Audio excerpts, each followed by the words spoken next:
যে উম্মতকে আল্লাহ উম্মতে মুহাম্মদী বানাইলেন, আজকে যে চিত্র দেখি এই চিত্র মনে মানে না। কোরআন যোগ বিয়োগ মিলে না। কোরআন দেখলে এই চিত্র সওয়া যায় না যে এই উম্মতের এই দুরবস্থা হবে কেন, যে উম্মতের এত বড় কপাল। আমি দুই চারটা দেখাই আপনাদেরকে, দেখি বুঝে আসে কিনা। যে উম্মতের কপাল এত বড় যে আকাশ মাইপা যেরকম বিজ্ঞান বলতে পারবে না লম্বা পাশ কত, আমাদের কপাল মাইপো কেউ বলতে পারবে না এটা লম্বা কত পাশ কত। বিশ্বাস হয় না আপনার? বিশ্বাস যদি না হয় তাহলে উদাহরণ দিয়ে দেখি, ঠিক না? মুসা আলাইহিস সালাম আল্লাহর সাথে কথা বলছেন, আস্তে আস্তে আমার ভলিউমও বাড়বে। মুসা আলাইহিস সালাম আল্লাহর সাথে কথা বলছেন, ঠিক না? বিদায় উনি কি কালিমুল্লাহ, ঠিক না? কত বড় কপাল আমাদের যে আল্লাহ আমাদের সাথে কথা বলে বিদায় দিলেন কালামুল্লাহ। আল্লাহ আমাদের সাথে কথা বলে, ওইখানে মুসা আলাইহিস সালাম কথা বলে বিদায় কালিমুল্লাহ। আল্লাহ আমাদের সাথে কথা বলে, কত বড় কপাল উম্মতে মুহাম্মদী হওয়ার কারণে। উম্মতে মুহাম্মদী হওয়ার কারণে, উম্মতে মুহাম্মদী হওয়ার কারণে আল্লাহ আমাদের সাথে কথা বলে। কিন্তু আফসোস, রাখবো তো রাখবো কোথায়? 90% মুসলমান কোরআন পড়তে জানে না।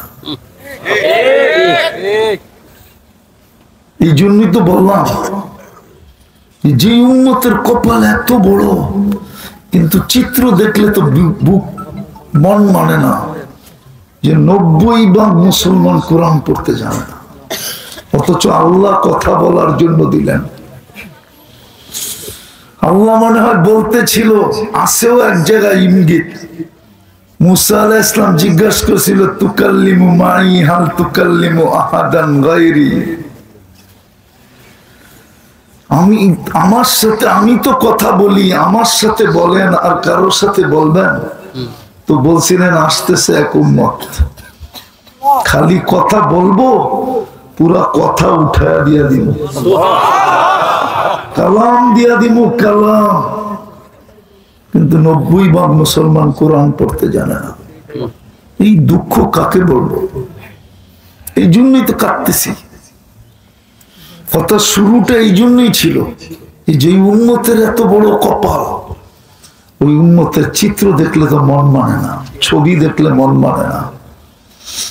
আচ্ছা পড়তে জানে না, জানে না, আফসোস নাই। কিন্তু এই কোরআনটাকে ডেলি নিয়ে 2 বেলা চুমাও তো দেয় না। বলেন কয়জন চুমা দেয়?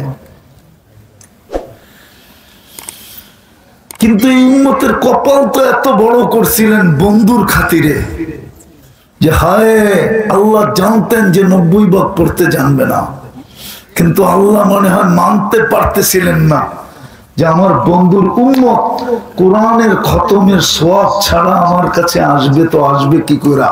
তো সূরা ইখলাস নামায়া দিয়েছিলেন, একবার পড়লে 10 পড়া, 2 বার পড়লে 20 পড়া, 3 বার পড়লে 30 পড়া।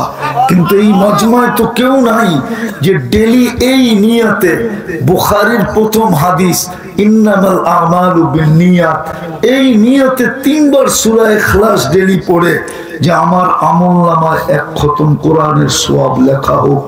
বলুক এরকম কয়জন পড়ে? কয়জন যুবক পড়ে? বলুক যুবক।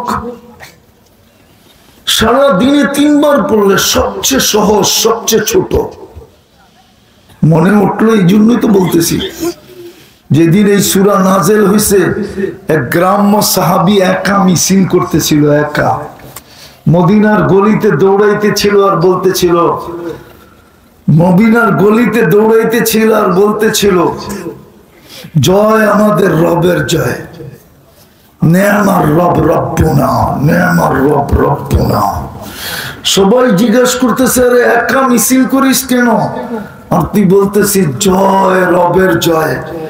তুই কি এই মাত্র শুনিস না সূরা ইখলাস নাযিল হইছে ইয়াখুদ কলিল ওয়া ইউতিল জাজিল, ইয়াখুদ কলিল ওয়া ইউতিল জাজিল। একবার পড়লে 10 পারার সওয়াব। আজকে ওই উম্মতের চিত্র দেখা বড় দুঃখ লাগে, যার কপাল এত বড়।